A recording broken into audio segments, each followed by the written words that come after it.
جی میں ہوں اظہر جتوئی۔ ناظرین، میں شکر گزار ہوں پے ٹیکس ویب چینل کا، انہوں نے ایک دفعہ پھر مجھے موقع دیا۔ آج ہم ڈسکس کریں گے ملک کی سیاسی صورتحال، ضمنی الیکشن اور اس کے ساتھ ساتھ الیکشن کمیشن آف پاکستان کا کردار۔ پاکستان اس وقت 23 کروڑ عوام پر مشتمل ہے اور یہ دنیا کی 7ویں بڑی آبادی کا ملک ہے۔ اور یہ میں بتاتا چلوں کہ پاکستان کے اس وقت جو لوگ ہیں جو کہ روزگار جن کا وابستہ ہے، 37% لوگوں کا روزگار ابھی بھی زراعت سے وابستہ ہے، 37% کا روزگار جو ہے وہ سروسز کے ساتھ وابستہ ہے، جبکہ 25% افراد کا جو روزگار ہے وہ صنعت کے ساتھ وابستہ ہے۔ پاکستان کے اندر اس وقت مختلف سیاسی جماعتیں کام کر رہی ہیں، جس میں مذہب کا فیکٹر بڑا اہم ہے، برادری کا فیکٹر بڑا اہم ہے، اس کے ساتھ ساتھ سیاسی جماعتوں کا بھی بڑا اہم ہے۔ شہروں میں جو امپیکٹ ہوتا ہے وہ زیادہ تر سیاسی جماعتوں کا ہوتا ہے، جبکہ دیہات کے علاقے میں ہمیشہ ہم نے دیکھا ہے اس میں برادری سسٹم، مذہبی سسٹم، اس کے ساتھ باقی لسانیت اور باقی چیزیں بھی آ جاتی ہیں۔ اس وقت جو الیکشن ہو رہے ہیں، جو اگلے دن آج الیکشن ہو رہے ہیں، اس حوالے سے بھی ہم ڈسکس کریں گے کہ پنجاب کے 20 حلقے ایسے ہیں جہاں پر الیکشن ہو رہے ہیں، اور ان 20 حلقے میں وہ الیکشن ہیں جو کہ جن کو لوگ کہتے ہیں عرف عام میں کہ انہوں نے اپنی پارٹی سے وفاداری نہیں کی، جن کو لوٹے کا بھی نام دیا جاتا ہے مختلف انداز میں، جس کو دیگر نام بھی دیا جا سکتے ہیں۔ لیکن اس ساری صورتحال میں سب سے متنازع چیز جو ہمیں نظر آ رہی ہے وہ ہے الیکشن کمیشن آف پاکستان کا کردار۔ الیکشن کمیشن آف پاکستان کا کردار ہم نے دیکھا ہے کہ اس کے اوپر عوام کا اعتماد بالکل نہیں رہا۔ پاکستان کو 75 سال ہو چکے ہیں بنے ہوئے، لیکن ہم نے دیکھا ہے، کہتے ہیں کہ صرف ایک مرتبہ پاکستان کی تاریخ میں ٹھیک الیکشن کرائے گئے اور اس کے علاوہ کبھی ٹھیک الیکشن نہیں کرائے گئے۔ اور ہم نے دیکھا کہ 71 میں وہ الیکشن ہوئے، اس کے بعد وہ نتائج کو بھی نہیں مانا گیا۔ جنرل ضیاء دور کے بعد جس طریقے سے غیر جماعتی الیکشن کرائے گئے اور ان الیکشنز کو پاکستان کی ایک خفیہ ایجنسی کے حوالے سے بھی کیا گیا کہ جو بھی اب آئندہ الیکشن ہوں گے، خفیہ ایجنسی اس پر ورکنگ کرے گی، اس پر کام کرے گی۔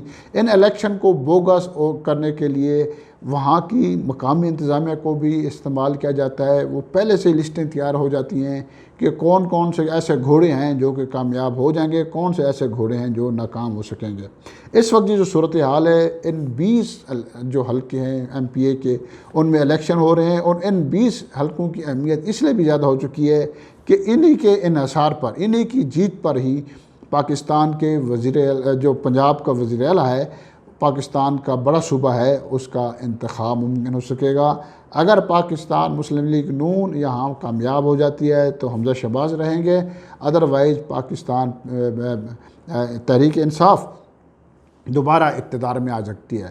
اور پنجاب کا مطلب پاکستان ہی ہے، کیونکہ پنجاب 3 صوبوں سے بڑا صوبہ ہے۔ جس کی حکومت پنجاب کے اندر ہوتی ہے وہ سمجھے پورے پاکستان پر اس کی حکومت رہتی ہے۔ یہی وجہ ہے کہ ایک زمانے میں اے این پی کے رہنما ولی خان یہ کہتے تھے کہ جب پنجاب جاگے گا تو پھر ملک کے اندر انقلاب آئے گا، جب پنجاب جاگے گا تو پھر اسٹیبلشمنٹ کمزور ہوگی۔ اسی لیے سارے دنیا کی نظریں اب اس پنجاب کے الیکشن پر لگی ہوئی ہیں۔ لیکن اس وقت الیکشن کمیشن متنازع ہو چکا ہے۔ متنازع ہونے کی مین وجہ یہ بھی ہے کہ اس کے اوپر ایک الزام یہ بھی لگایا جا رہا ہے کہ انہوں نے حکمران جماعت کو جتوانے کے لیے 40 لاکھ افراد کو مردہ قرار دے کر ان کے ووٹ ہی نکال دیے۔ یہ سب سے بڑا الزام ہے ان کے اوپر۔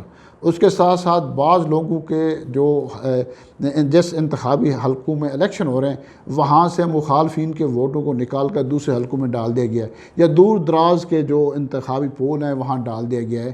یہ بھی ایک سراسر زیادتی ہے۔ پاکستان کے اندر بے چینی بڑھتی جا رہی ہے۔ خدارہ اس وقت پاکستان کے نوجوان نسل جو ہے وہ سب سے زیادہ دنیا میں بھی یہ کہا جا رہا ہے کہ 60% سے زیادہ جو ہے نوجوان نسل ہے پاکستان کے اندر۔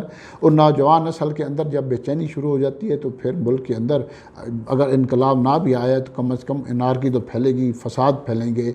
اس لیے ضرورت اسی بات کی ہوتی ہے کہ الیکشن کمیشن کو چاہیے کہ اپنا شفاف کردار ادا کرے، لوگوں کے جو تحفظات ہیں وہ دور کریں، اور سیاسی جماعتوں کو بھی چاہیے کہ وہ جو صبر و تحمل کو جو دامن ہے اس کو تھامے رکھیں، اس کو دامن بالکل نہ چھوڑیں، کیونکہ دنیا کے جتنے بھی معاملات ہیں وہ مذاکرات کی ٹیبل پر ہی حل ہوئے ہیں۔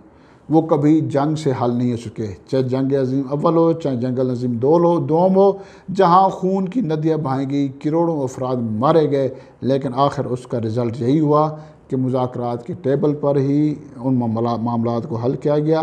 اس لیے اس وقت بھی جو پاکستان کی صورتحال ہمیں نظر آ رہی ہے، ہمیں تشدد کا جو عنصر ہے وہ زیادہ نظر آ رہا ہے، سیاسی جو عنصر ہے وہ کم ہوتے نظر آ رہے ہیں، ٹالرنس کم ہو رہی ہے، بات پل رہی جھگڑے، اور اس الیکشن پر بھی خون خرابے کا خطرہ ہے۔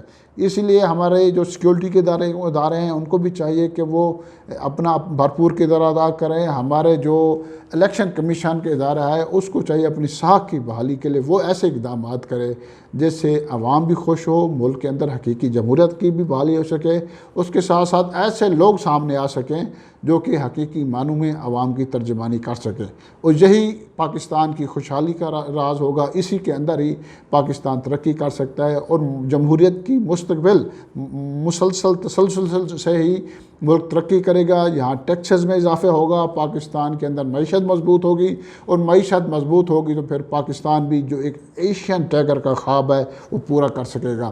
اگر اسی طرح سیاسی ہم آہنگی نہ رہی، پاکستان کے اندر سیاسی تسلسل نہ رہا، بار بار نئے تجربات ہوتے رہے، تو پھر پاکستان کبھی نہ معاشی لحاظ سے ترقی کر سکتا ہے نہ آگے بڑھ سکتا ہے۔ اسی لیے ہم کہتے ہیں کہ اس وقت جو جنگیں لڑی جا رہی ہیں وہ کبھی میدان جنگ میں لڑی جاتی تھیں، آج کی جنگیں جو ہیں وہ معیشت کے میدان میں لڑی جا رہے ہیں، ٹیکسز کے میدان میں لڑے جا رہے ہیں کہ کون سا ملک کتنے ریونیو اکٹھا کرے، کون سے ملک کتنی ایکسپورٹ ہیں، کون سا ملک کتنے معاشی لحاظ میں کتنا مضبوط ہے، اور وہی ملک ہی اس دنیا میں راج کریں، وہی ممالک ہی جو ہے نا اس وقت سب سے آگے ہیں، اور انہی ممالک کو ہی یونائٹڈ نیشن کی مستقل رکنیت دی جاتی ہے۔ اگر ہم پاکستان کو آگے بڑھنا چاہتے ہیں تو پھر ہمیں معیشت کے بہتری کے لیے سیاست کے تسلسل کو بھی آگے بڑھانا ہوگا۔ اس کے لیے الیکشن کمیشن کے کردار کو بہتر بنانا ناگزیر ہو چکا ہے۔ بہت شکریہ۔